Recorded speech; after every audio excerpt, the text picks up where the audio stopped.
ರಾಷ್ಟ್ರೀಯ ವಿಧಿವಿಜ್ಞಾನ ಕಟ್ಟಡದ ಕಾಮಗಾರಿ ಇನ್ನೂ ಕೂಡ ಕಂಪ್ಲೀಟ್ ಆಗಿಲ್ಲ. ಧಾರವಾಡದಲ್ಲಿ 3.5 ವರ್ಷ ಕಳೆದರೂ ಕೂಡ ಕಟ್ಟಡಕ್ಕೆ ಗ್ರಹಣ ಬಡಿದಿದೆ.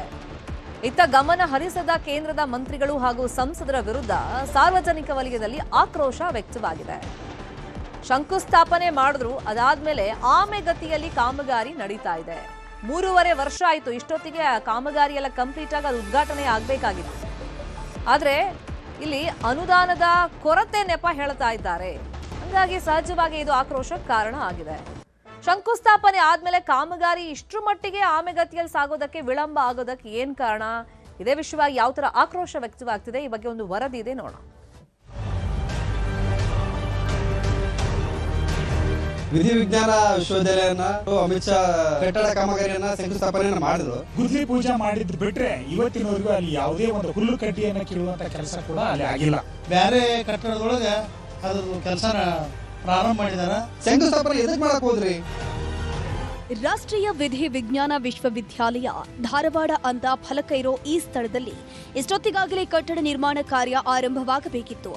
ಆದ್ರೆ 3.5 ವರ್ಷಗಳಾದ್ರೂ ಇಲ್ಲಿ ಫಲಕ ನೆಟ್ಟಿರೋದನ್ನ ಬಿಟ್ರೆ ಮತ್ತೇನೂ ಆಗಿಲ್ಲ. ಗುಜರಾತ್ನ ಅಹಮದಾಬಾದ್ನಲ್ಲಿರುವಂತಹ ಫೋರೆನ್ಸಿಕ್ ವಿಶ್ವವಿದ್ಯಾಲಯ ವಿಶ್ವ ಮಟ್ಟದಲ್ಲಿ ಹೆಸರು ಮಾಡಿದೆ. ಅದರಡಿಯಲ್ಲಿ ಧಾರವಾಡದಲ್ಲಿ ಫೋರೆನ್ಸಿಕ್ ವಿವಿಯನ್ನ 3.5 ವರ್ಷಗಳ ಹಿಂದೆ ಕೇಂದ್ರ ಸರ್ಕಾರದ ಗೃಹ ಸಚಿವಾಲಯ ಘೋಷಣೆ ಮಾಡಿತ್ತು. ಬಳಿಕ ಧಾರವಾಡದ ಕೃಷಿ ವಿವಿಗೆ ಸೇರಿದ್ದ 41 ಎಕರೆ ಜಮೀನು ಮಂಜೂರಾಗಿತ್ತು. ಖುದ್ದು ಗೃಹ ಸಚಿವ ಅಮಿತ್ ಶಾ ಧಾರವಾಡಕ್ಕೆ ಆಗಮಿಸಿ 2023ರ ಜನವರಿ 28ರಂದು ಶಂಕುಸ್ಥಾಪನೆ ನೆರವೇರಿಸಿದ್ರು.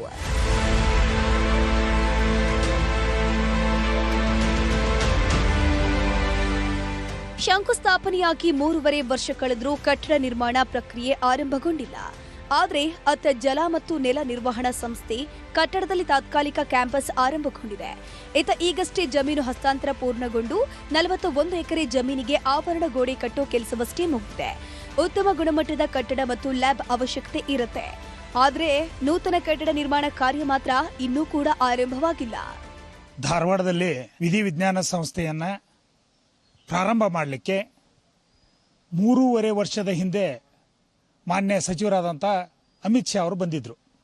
ಗುದ್ಲಿ ಪೂಜೆ ಮಾಡಿದ್ದು ಬಿಟ್ರೆ ಇವತ್ತಿನವರೆಗೂ ಅಲ್ಲಿ ಯಾವುದೇ ಒಂದು ಹುಲ್ಲು ಕಡ್ಡಿಯನ್ನು ಕೀಳುವಂಥ ಕೆಲಸ ಕೂಡ ಅಲ್ಲಿ ಆಗಿಲ್ಲ. ಯೂನಿವರ್ಸಿಟಿ ಸ್ಟಾರ್ಟ್ ಆಗಿ ವಿದ್ಯಾರ್ಥಿಗಳಿಗೆ ಕ್ಲಾಸ್ಗಳು ಚಾಲೂ ಆಗಬೇಕಾಗಿತ್ತು. ಕಟ್ಟಡ ನಿರ್ಮಾಣವನ್ನು ಮಾಡಲಿಕ್ಕೆ ಇವ್ರಿಗೆ ಯಾಕೆ ಆಸಕ್ತಿ ಇಲ್ಲೋ ಅಥವಾ ಇವ್ರಿಗೆ ಗೊತ್ತೇ ಇಲ್ಲೋ ಅನ್ನುವಂಥ ಭಾವನೆ ಧಾರವಾಡ ಜನತೆಯಲ್ಲಿದೆ. ಆದರೆ 3.5 ವರ್ಷದಿಂದನೂ ಇವತ್ತಿನ ಮಟ್ಟನೂ ಅಲ್ಲಿ ಯಾವುದೇ ಕಾಮಗಾರಿ ಆಗದ ಕಾರಣ ಮತ್ತು ಇದರ ಬಗ್ಗೆ ಅದನ್ನು ಗುದ್ಲಿ ಪೂಜೆ ಮಾಡಿ ಹೋಗಿದ್ದವ್ರಿಗೆ ನೆನಪಾಯ್ತೋ ನಿಲ್ಲೋ ಅದು ಗೊತ್ತಿಲ್ಲ.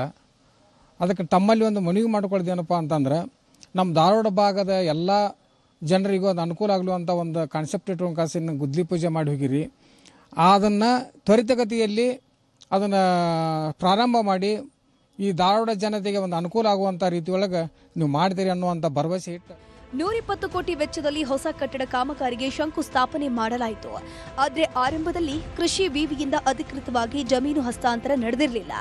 ವಿಧಾನಸಭೆ ಚುನಾವಣೆ ಬಳಿಕ ಬಿಜೆಪಿ ಸರ್ಕಾರ ಹೋಗಿ ಕಾಂಗ್ರೆಸ್ ಬಂತು. ಆಗ ಕೆಲವೊಂದು ಪ್ರಕ್ರಿಯೆಗಳು ವಿಳಂಬವಾಗ್ತಾ ಹೋದ್ವು. ಈಗ ಧಾರವಾಡದ ಹೊರವಲಯದಲ್ಲಿ ತಾತ್ಕಾಲಿಕ ಕ್ಯಾಂಪಸ್ ಆರಂಭಿಸಿರುವಂತಹ ಫೋರೆನ್ಸಿಕ್ ವಿವಿ ಕ್ಲಾಸ್ಗಳನ್ನು ಆರಂಭಿಸಿದೆ.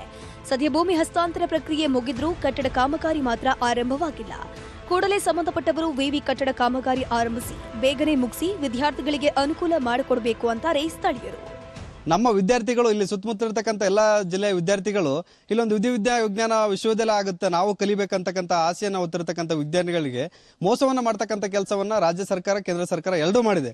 ತಮ್ಮ ಚೇರಿನ ಒಂದು ಕಿತ್ತಾಟಕ್ಕೆ ಇದು ಮಾಡ್ತಾ ಇದ್ರೆ, ಎಲೆಕ್ಷನ್ ನಡೆಸೋಕ್ಕೆ ಅವರಿಗೆಲ್ಲ ಫಂಡ್ ಇರುತ್ತೆ. ಆ ಒಂದು ಶಂಕುಸ್ಥಾಪನೆ ಆಗಿ 3.5 ವರ್ಷ ಆದರೂ ಕೂಡ ಅದ್ರ ಬಗ್ಗೆ ಯಾವುದೇ ರೀತಿಯಾದ ನೀವು ಏನೋ ಫಂಡ್ ರಿಲೀಸ್ ಮಾಡ್ತಲ್ಲ, ಅದೊಂದು ಕಾಮಗಾರಿಯನ್ನು ಚಾಲನೆ ಮಾಡ್ತಿಲ್ಲ ಅಂತಂದ್ರೆ ಶಂಕುಸ್ಥಾಪನೆ ಎದಕ್ಕೆ ಮಾಡಕ್ ಹೋದ್ರಿ? ಈಗ ಒಂದು ಕಟ್ಟಡವನ್ನ ಏನೋ ಇಟ್ಕೊಂಡು ಬೇರೆ ಬೇರೆ ಕಡೆಯಲ್ಲಿ ಬಾಡಿಗೆ ಬಿಲ್ಡಿಂಗ್ ಅಲ್ಲಿ ಏನೋ ವಸತಿ ತರಗತಿಗಳು ನಡೆಸ್ತಾ ಇದ್ದಾರೆ. ಬೇರೆ ಕಟ್ಟಡದೊಳಗೆ ಅದ್ರದ್ದು ಕೆಲಸನ ಪ್ರಾರಂಭ ಮಾಡಿದಾರ.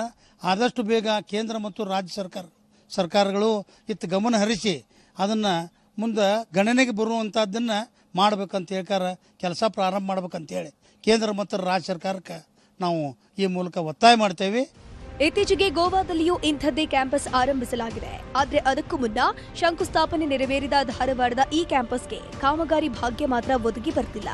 ಒಂದು ವೇಳೆ ಕಾಮಗಾರಿ ಮುಕ್ತಾಯವಾಗಿ ಇಲ್ಲಿಯೇ ಕ್ಯಾಂಪಸ್ ಶುರುವಾದರೆ ಪೊಲೀಸ್ ಇಲಾಖೆ ಸೇರಿದಂತೆ ವಿವಿಧ ಇಲಾಖೆಗಳಿಗೆ ಸಾಕಷ್ಟು ಸಹಾಯಕಾರಿಯಾಗಲಿದೆ. ಯಾವಾಗ ಕಾಮಗಾರಿ ಶುರುವಾಗುತ್ತೆ ಅನ್ನೋದನ್ನ ಕಾದು ನೋಡಬೇಕು. ಮಂಜುನಾಥ್ ಯಡಹಳ್ಳಿ, ನ್ಯೂಸ್ 18 ಧಾರವಾಡ. ಇದೇ ವಿಚಾರವಾಗಿ ಇನ್ನಷ್ಟು ಡೀಟೇಲ್ ಆಗಿ ಇನ್ಫಾರ್ಮೇಶನ್ ಕೊಡ್ತಾ ಹೋಗೋದಕ್ಕೆ ನೇರ ಸಂಪರ್ಕದಲ್ಲಿ ಕನೆಕ್ಟ್ ಆಗಿದ್ದಾರೆ ನಮ್ಮ ರಿಪೋರ್ಟರ್ ಮಂಜುನಾಥ್. ಶಂಕುಸ್ಥಾಪನೆಯಾಗಿ 3.5 ವರ್ಷ ಕಳೆದೋಯ್ತು, ಕಾಮಗಾರಿ ಯಾಕೆ ಲೇಟ್ ಆಗ್ತಿದೆ? ಹೌದು ಶರ್ಮಿತ್ರ, 2023 ಜನವರಿ 28ರಂದು ಕೇಂದ್ರ ಸಚಿವರಾದಂತಹ ಅಮಿತ್ ಶಾ ಅವರು ಬಂದು ಫಾರೆನ್ಸಿಕ್ ಯೂನಿವರ್ಸಿಟಿಯ ಕಟ್ಟಡದ ಶಂಕುಸ್ಥಾಪನೆಯನ್ನ ಮಾಡಿರ್ತಾರೆ. ಶಂಕುಸ್ಥಾಪನೆ ಮಾಡಿದ ಬಳಿಕ ಅವರು ಒಂದು ಮಾತನ್ನು ಕೂಡ ವೇದಿಕೆಯಲ್ಲಿ ಹೇಳ್ಕೊಟ್ಟಿರ್ತಾರೆ. ಯಾಕಂದ್ರೆ ಏನಂತಂದ್ರೆ ಶಂಕುಸ್ಥಾಪನೆಯ ಬಳಿಕ ಕಾಲಮಿತಿಯಲ್ಲಿ ಏನಂತಂದ್ರೆ ಕಟ್ಟಡ ಕಾಮಗಾರನ್ನ ಮುಗಿಸಿ ಆ ಒಳಗೆ ಕೂಡ ಏನಂತಂದ್ರೆ ತಾತ್ಕಾಲಿಕವಾಗಿ ಬೇರೆ ಕಟ್ಟಡದಲ್ಲಿ ತರಗತಿಯನ್ನ ಆರಂಭ ಮಾಡ್ತೇವೆ ಎಂಬ ಮಾತನ್ನ ಕೂಡ ಹೇಳಿದ್ರು. ಆದ್ರೆ ಆ ಸಮಯದಲ್ಲಿ ಅಂತ ಶಂಕುಸ್ಥಾಪನೆ ಸಂದರ್ಭದಲ್ಲಿ ಏನಂದ್ರೆ ವಿಧಾನಸಭೆ ಚುನಾವಣೆ ಹತ್ತಿರ ಇರೋದ್ರಿಂದ, ಆ ಚುನಾವಣೆ ನೀತಿ ಸಂಹಿತೆ ಬಂದಿರೋದ್ರಿಂದ ಏನಂತಂದ್ರೆ ಆ ಜಾಗವನ್ನ ಹಸ್ತಾಂತರ ಮಾಡಿರೋದಿಲ್ಲ. ಈ ವಿಚಾರವಾಗಿ ಏನಂತಂದ್ರೆ ಕರ್ನಾಟಕ ಯೂನಿವರ್ಸಿಟಿ ವಿಶ್ವವಿದ್ಯಾಲಯದ 41 ವ್ಯಾಪ್ತಿಯಲ್ಲಿರುವಂತಹ 41 ಎಕರೆ ಜಮೀನನ್ನ ಈ ಫಾರೆನ್ಸಿಕ್ ಲ್ಯಾಬ್ ಯೂನಿವರ್ಸಿಟಿ ಕಟ್ಟಡಕ್ಕೆ ಹಸ್ತಾಂತರ ಮಾಡಿದ್ರು. ಆದ್ರೆ ರಾಜ್ಯ ಸರ್ಕಾರ ಅಂತಂದ್ರೆ ಕೇಂದ್ರ ಸರ್ಕಾರ ಮತ್ತು ಏನು ವಿಶ್ವವಿದ್ಯಾಲಯ ಒಂದು ಸುಪರ್ದಿಗೆ ಜಮೀನನ್ನ ನೀಡದೇ ಇರೋ ವಿಳಂಬಕ್ಕೆ ಕಾರಣಕ್ಕೆ ಈ ಕಟ್ಟಡ ಕಾಮಗಾರಿ ಶಂಕುಸ್ಥಾಪನೆ ಮಾಡಿದ ಬಳಿಕ ವಿಳಂಬ ಆಗಿದೆ ಅಂತ ಹೇಳ್ಬೋದು. ನಂತರ ದಿನಗಳಲ್ಲಿ ಅಂತಂದ್ರೆ ವಿಧಾನಸಭೆ ಚುನಾವಣೆ ಮುಗಿತು, ಹಲವಾರು ಚುನಾವಣೆಗಳು ಮುಗಿದ್ರು ಕೂಡ ಈವರೆಗೂ ಕೂಡ ಅಂತಂದ್ರೆ ಏನು ಶಂಕುಸ್ಥಾಪನೆ ಮಾಡಿದ ಕಟ್ಟಡದ ವಿಳಂಬವಾಗಿ ಕಾಮಗಾರಿ ವಿಳಂಬವಾಗಿದೆ. ಈಗಾಗಲೇ ಕೂಡ ರಾಜ್ಯ ಸರ್ಕಾರ ಅಂತಂದ್ರೆ ಕೇಂದ್ರ ಸರ್ಕಾರ ಮತ್ತು ಫಾರೆನ್ಸಿಕ್ ಲ್ಯಾಬ್ ವಿಶ್ವವಿದ್ಯಾಲಯಕ್ಕೆ ಏನು ಜಾಗವನ್ನು 41 ಎಕರೆ ಜಾಗವನ್ನು ಈಗ ಹಸ್ತಾಂತರ ಮಾಡಲಾಗಿದೆ.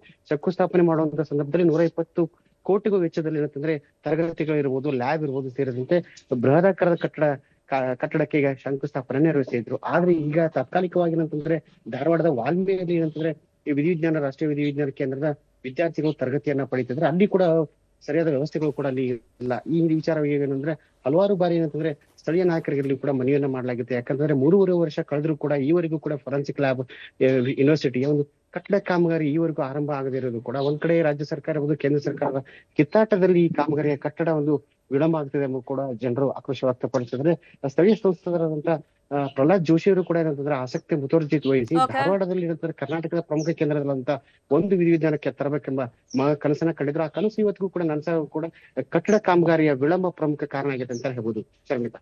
ಫೈನ್, ಥ್ಯಾಂಕ್ ಯು ಮಂಜುನಾಥ್ ಈ ಕ್ಷಣದ ಮಾಹಿತಿಗಳನ್ನು ಕೊಟ್ಟಿದ್ದಕ್ಕೆ.